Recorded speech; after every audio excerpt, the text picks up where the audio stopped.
free or it's $30,000. But I mean, as far as regulation goes, that'd be the hard thing. Is how are you going to keep on? They regulate it anyway. If you don't have a dog tag, Blues, he's tagged up. He's licensed up. If you don't have that and you get caught, you get cited and fined. Right. If you don't have a leash, you can do it.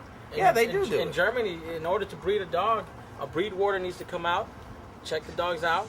He looks at the paperwork. Every dog is tattooed in the ear. That tattoo number has to match the pedigree number before they're bred.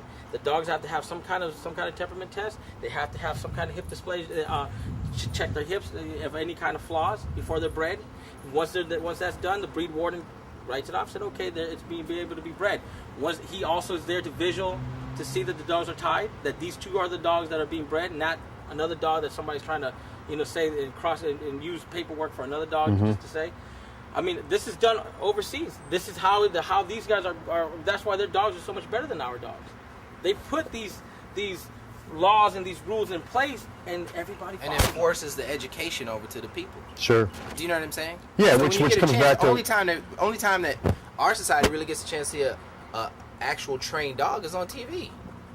Yeah, Their neighbor right. doesn't have a trained dog. I guarantee we go on this block is probably about, if it's 15 houses, it's probably about 9 dogs. Unless they come to Prestige Pet Supply, in the valley and want to see what we're doing here. That's no plug. Believe me. Think about this. The very first movie star dog was Rin Tin Tin that we know of. No, it was a pit bull. Petey. Yeah, Petey. Yeah. He was not an M-Staff. He was a UKC registered pit bull. Pit bull, right. Okay. The very Old first school. dog to ever get a badge of Medal of Honor in war. Sergeant Stubby. Yeah. Right, Sergeant Stubby. Right, decorated. bull. Yeah, exactly. If you were somebody in the early 1900s, if you were somebody of stature, you owned a pit bull. You own a pit bull. Ricky and Lucy had a pit bull. Humphrey Bogart had a pit bull, man. Everybody had a pit bull. Yeah. Somewhere along the line,